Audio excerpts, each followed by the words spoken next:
الله أكبر الله أكبر الله أكبر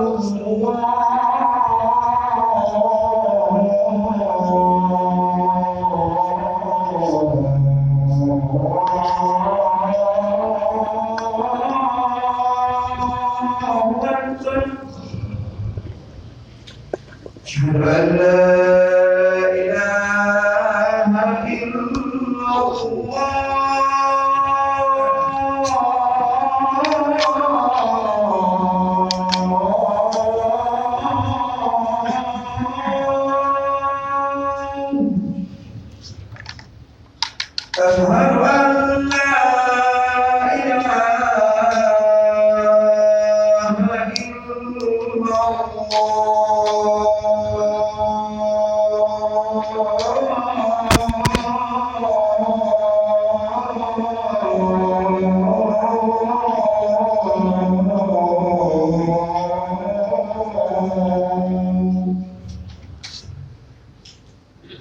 أشهد أن محمدا رسول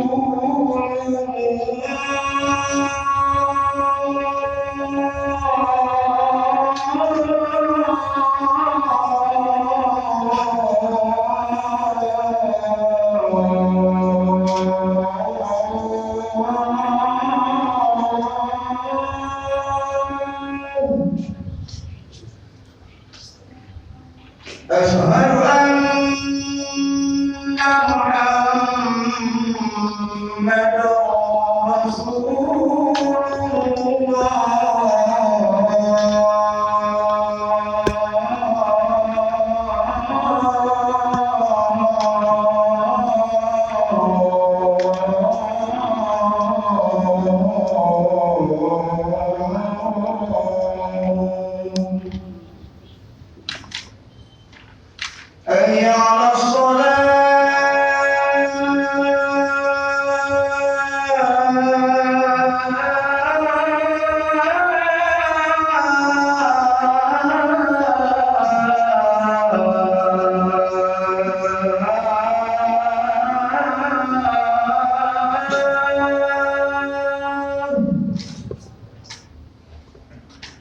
حي على الصلاة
Alhamdulillah nahmaduhu wa nasta'inuhu wa nastaghfiruh wa na'udzu billahi min syururi anfusina wa sayyiati a'malina may yahdihillahu fala mudilla lahu wa may yudlilhu fala hadiya lahu.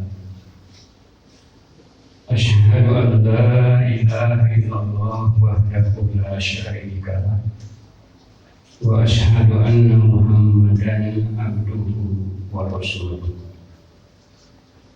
Amma ba'du, faqala Allah ta'ala fil Qur'anil Karim, a'udzu billahi minasy syaithanir rajim.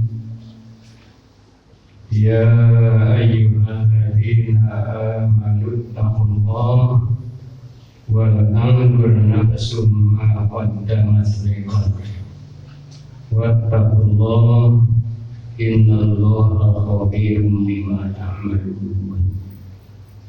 Sadaqallahu.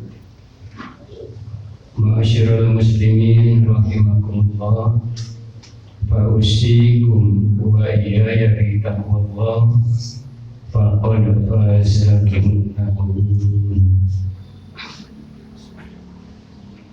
Pertama-tama marilah kita panjatkan puji kehadirat Allah Subhanahu wa ta'ala, pemilik seluruh puji, yang hanya kepadanya kita semua menyampaikan pujian, yang hanya kepada Allah kita semua memohon pertolongan, dan hanya kepada Allah kita semua memohon ampunan.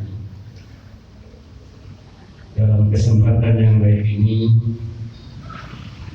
kita menyatakan syukur,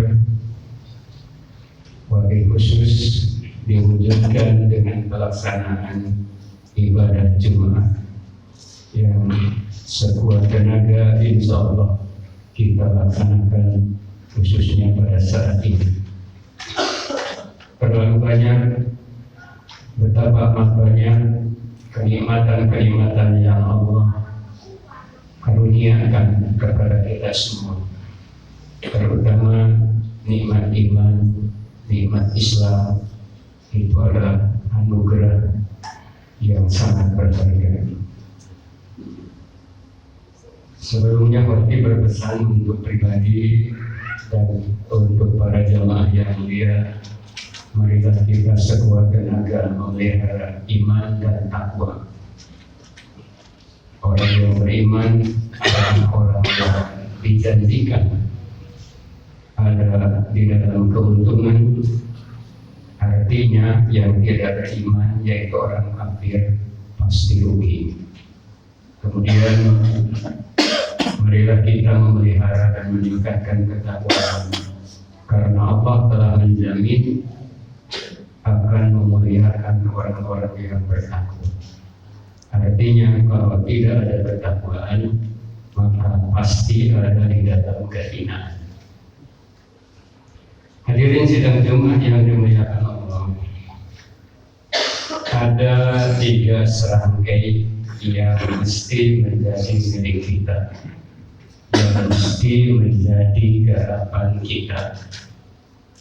Pertama, hidup mesti dan selalu ada di dalam keislaman. Menjadi muslim itulah yang harus kita pertahankan sampai mati.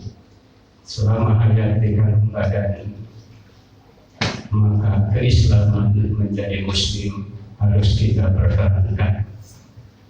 Yang kedua, kita mesti mempunyai iman. Kalau tanpa iman, hidup ini tidak berarti, hampa dan tiada makna. Kemudian yang ketiga, yang mesti kita miliki adalah ilmu. Karena dengan ilmu lah akan bisa membuka berbagai persoalan dan rahasia hidup. Menjadi muslim, menjadi mukmin mukmin, menjadi aliman, orang yang berilmu. Kenapa kita mesti menjadi muslim, menjadi orang Islam? Karena muslim itu artinya orang yang terserah diri. Mukmin itu artinya orang yang yakin. Kemudian aliman, orang yang berilmu itu adalah orang yang senantiasa hidup dalam cahaya. Islam akan senantiasa syukur. Menjadi muslim, mengaku muslim, akan senantiasa syukur dalam hidup ketika di dalam dada, di dalam hati ada keimanan. Jadi dengan iman itulah hidupnya Islam. Rasulullah SAW menegaskan tentang ketauhidan, tentang keimanan. Selama periode maka disusunlah, ditegaskan tentang arti daripada keimanan. Karena itulah yang akan menjadi syukurnya menjadi muslim. Maka iman akan menjadikan manusia itu hidup di dalam ketenangan. Kalau kita perhatikan apa yang sudah dilaksanakan oleh baginda Rasulullah SAW ketika menerima tugas dari Allah SWT, maka dengan keimanan inilah di antaranya pelaksanaan hijrah, kemudian ujian-ujian itu dihadapi dengan adanya keimanan. Maka hidupnya Islam karena tegaknya iman. Kemudian tegaknya iman karena mumpuni atau mempunyai ilmu. Kemudian hidupnya ilmu itu akan membuatkan semaraknya hidupnya amal. Maka dengan menjadi muslim, menjadi mukmin, menjadi orang yang berilmu, pada akhirnya akan mewujudkan apa yang disebut amal. Rasulullah SAW sudah menegaskan, idza mata ibnu Adam inqata amaluhu. Apabila wafat umat manusia, maka terputuslah seluruh amalnya. Artinya ketika sudah wafat tidak ada kesempatan untuk beramal. Yang wafat itu akan menikmati apa yang sudah dilakukan ketika dalam perjalanan hidup, kemudian ditambah dengan doa-doa dari tolong sahabat kerabat yang masih hidup. Jadi amal itulah yang akan menjadikan keuntungan. Idza mata ibnu Adam inqata amaluhu, yang akan menjadi investasi abadi bagi seseorang adalah karena pernah sedekah jariyah. Di sini tadi disampaikan ada kegiatan yang sangat mulia, membangun masjid, memperbaiki masjid, memelihara masjid. Maka disinilah kesempatan untuk sedekah jariyah. Sekalipun seseorang sudah wafat tapi pernah sedekah jariyah dan masjidnya terus-terusan dimanfaatkan, maka ketika itulah ganjaran pahala akan terus mengalir walaupun yang sedekahnya sudah meninggalkan alam dunia. Hadirin sidang Jumat rahimahumullah, sedekahun jariyatun al ilmu yantafa'u bihi, atau ilmu yang pernah ditabarkan.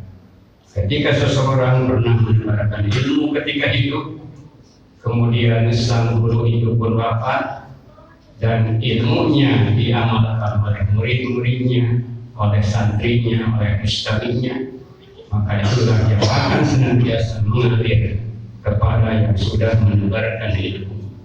Yang ketiga, investasi abadi itu adalah doa dari anak yang saleh. Maka perjuangan hidup kita semua adalah bagaimana untuk menyolehkan anggota keluarga, wabil khusus menyolehkan putra-putri kita. Hadirin sidang Jumat rahimahumullah, tugas hidup umat manusia oleh Allah diberikan bukan untuk membebani hamba ini. Dalam global yang sangat mudah, tugas hidup umat manusia itu adalah tiada lain hanya untuk ibadah. Allah Subhanahu wa taala memerintahkan, wahai sekalian insan, ya ayuhan nas, u'budu rabbakum alladzi khalaqakum. Beribadahlah kepada Rabbmu yang telah menjadikan kamu sekalian. Kemudian dari perintah beribadah untuk seluruh umat manusia tentu ada syarat-syarat. Di antaranya walaupun manusia ketika masih belum balik maka belum sampai kepada kewajiban ibadah. Anak yang baru 7 tahun belum sampai kepada kewajiban ibadah, hanya orang tuanya ada kewajiban untuk mengajar dan mengingatkan. Jadi sejak umur anak itu 7 tahun, perintahlah sholat. Kemudian kalau sudah 10 tahun masih belum mau saja sholat, silakan untuk dipukul karena pendidikan tentunya. Ini merupakan tugas-tugas di dalam kehidupan. Jadi Allah Subhanahu wa taala memerintahkan umat manusia untuk beribadah, bukan untuk membebani umat manusia. Artinya dengan iman tadi umat manusia tidak akan menjadi terbebani. Justru dengan ibadah itu adalah menjadi kenyamanan. Orang yang beriman melaksanakan kewajiban itu akan menjadi kenyamanan.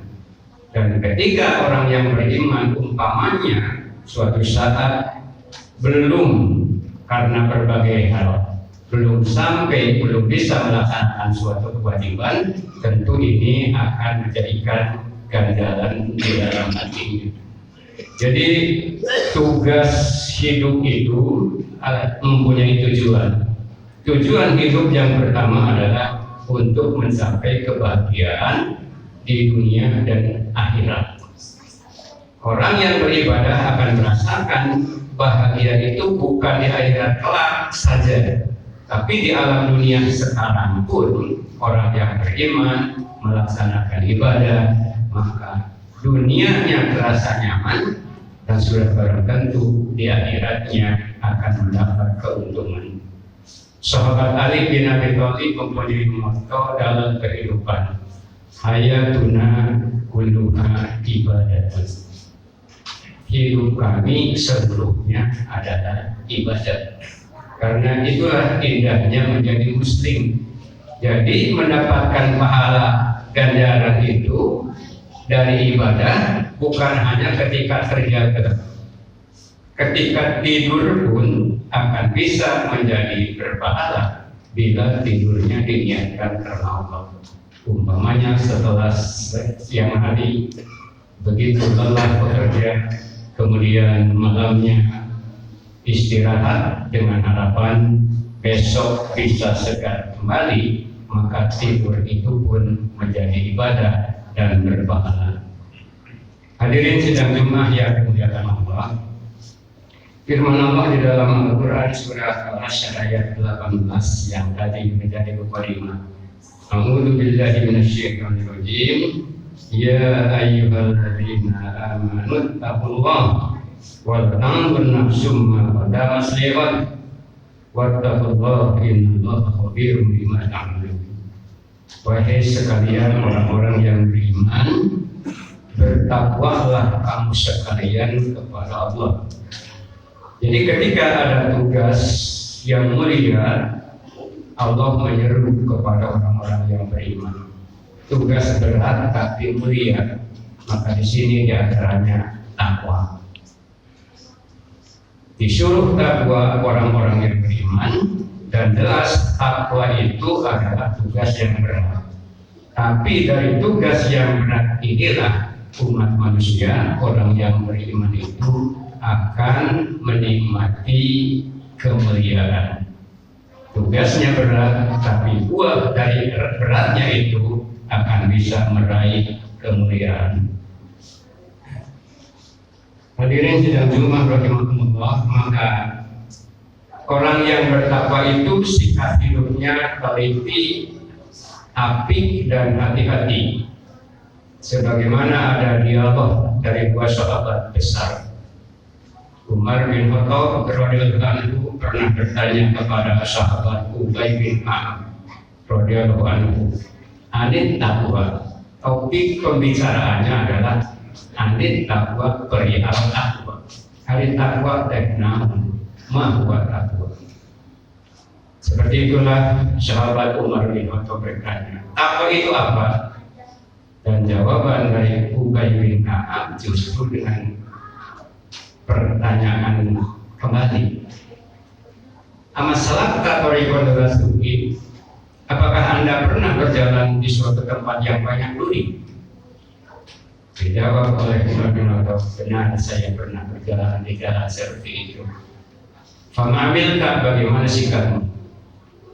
Samar kewajiban sikapku adalah teliti dan hati-hati.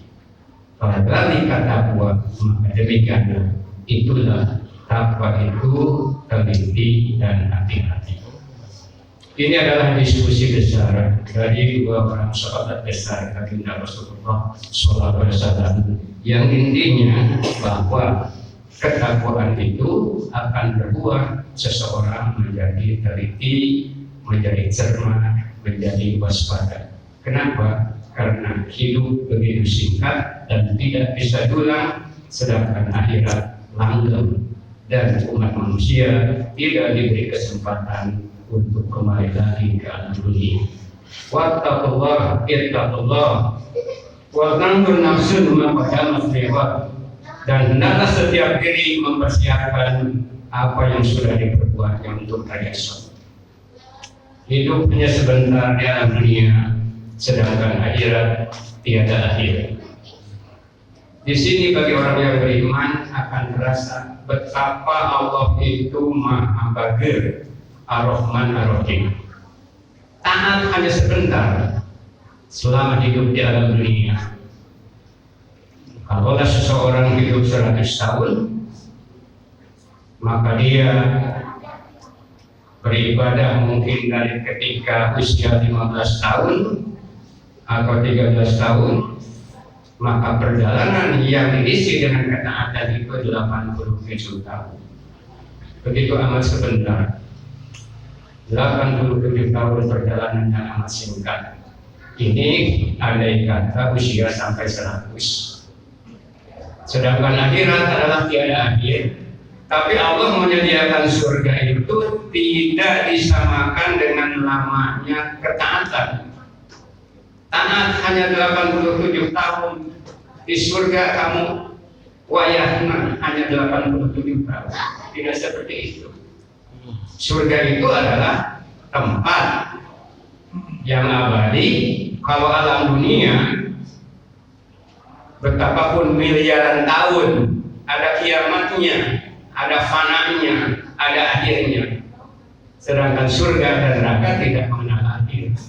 Dan itu dipersembahkan, dihususkan untuk orang-orang yang mempersiapkan ketika hidup, bukan saja mempersiapkan dunia, tapi juga mempersiapkan akhirat. Wal tandur nafsun ma qaddamat lighad, maka hendaklah setiap diri mempertahankan, mempersiapkan apa yang sudah diperbuatnya untuk hari esok.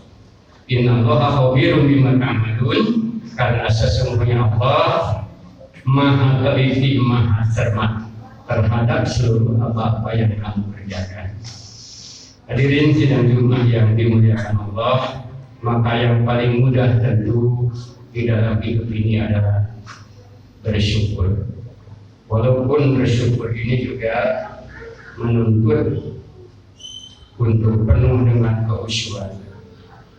Para ulama memberikan ta'rif apa yang dimaksud dengan syukur. Syukur itu adalah istimewa dengan abdi jami'a ma'an amma Allahu bihi alaihi bila menghutik wa dihasilih.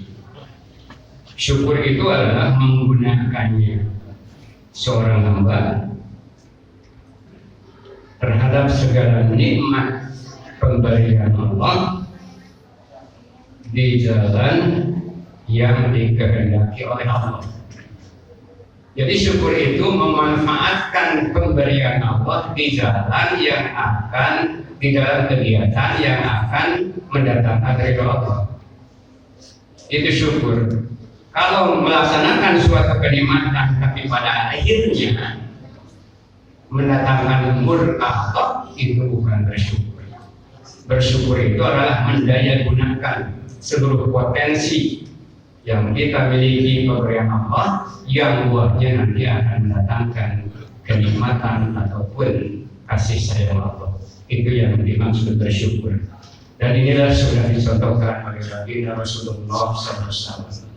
Di dalam tubuh kita yang terdiri dari 360 buah tulang, menurut versi Rasulullah SAW kita yakini itu, maka semuanya adalah mempunyai alat untuk dijadikan bersyukur.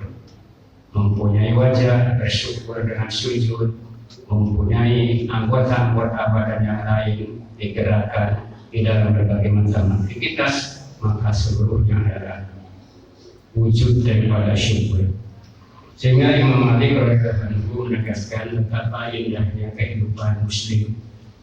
La yasluhu amrun fi ummati illa bima salatihi wa tidak akan terselesaikan persoalan umat ini kecuali dengan apa yang dahulu pernah membawanya ia jaya.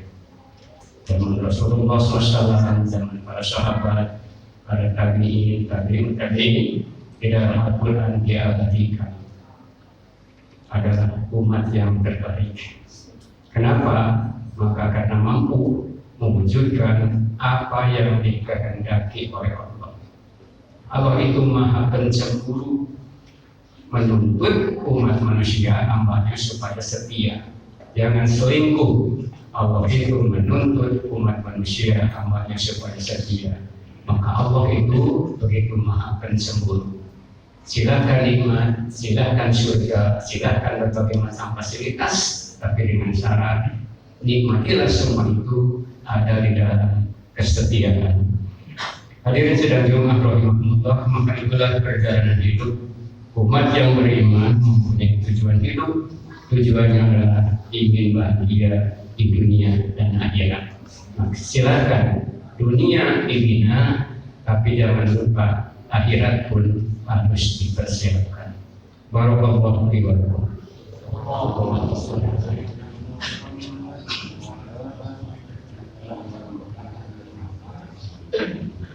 Alhamdulillahirabbil alamin wa bihi nasta'inu ala umuri dunya wad din.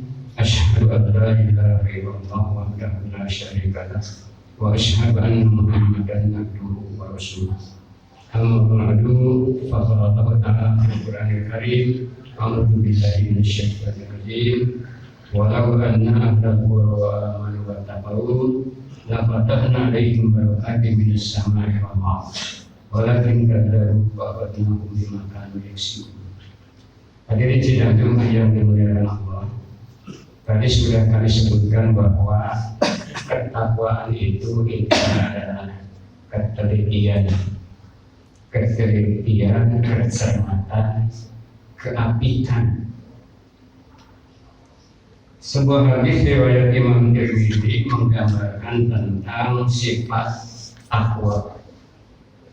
La yablughul 'abdu an yakuna minal muttaqin hatta yada'a ma basabihi hadaron lima bihi basyir. La yablughul 'abdu an yakuna minal muttaqin, seorang hamba belum sampai kepada derajat muttaqin hatta yada'a ma basabihi hadaron lima bihi basyir, sehingga ia meninggalkan sesuatu yang sebenarnya tidak apa-apa, tapi takut terjadi apa-apa.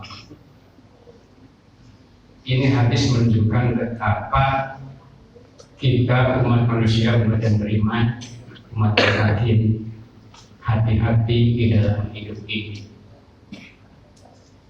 Sieun naon-naon sok sanajan moal naon, itu buktikan dari adanya ketelitian, kewaspadaan. Nah, Al-Quran menjanjikan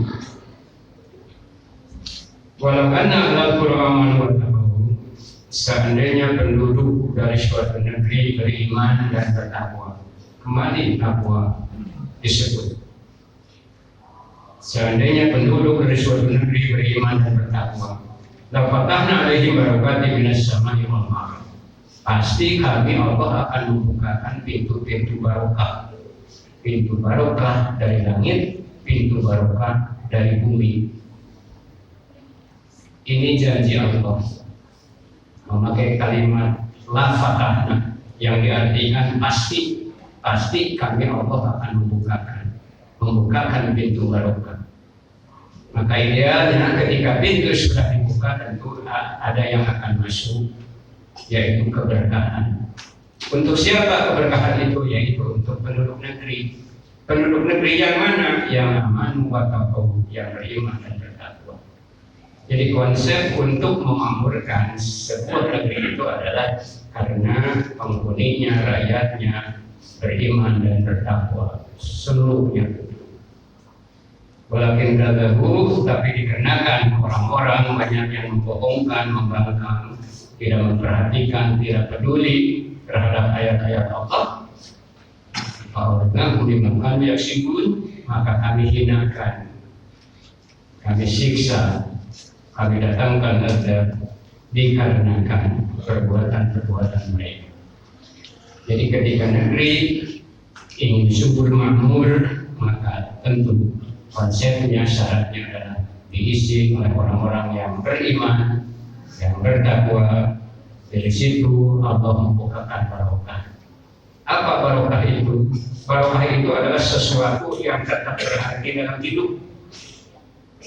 Luhur kota gede dunia, serba mewah, serba glamor. Tapi kalau tidak barokah, itu hampa, tidak bermakna. Jadi walaupun sedikit, tapi ada di dalam keberkahan, yaitulah hidup yang berkualitas. Karena nilai barokah itu, arti barokah itu adalah thubutul khair, menetapnya kebaikan ilahi dari Allah. Fi kulli syai'in, dalam setiap israt nafas kehidupan. Itu namanya barokah. Jadi tentu keberkahan ini akan menjadi sesuatu yang amat indah di dalam kehidupan, buah daripada adanya keimanan dan ketakwaan. Semoga Allah SWT membimbing hati dan langkah kita di jalan yang diridhoinya. Semoga kita semua mampu menjadi insan muttaqin, insan yang beriman, yang berilmu, sehingga menjadi syukur menjadi amal soleh. Allahumma ighfir lil mu'minin wal mu'minat wal muslimin wal muslimat al-ahya'i minhum wal amwat. Rabbana atina fid dunya hasanah wa fil akhirati hasanah wa qina adzabannar. Aku qouli hadza wa astaghfirullah li wa lakum. Wassalamu alaikum.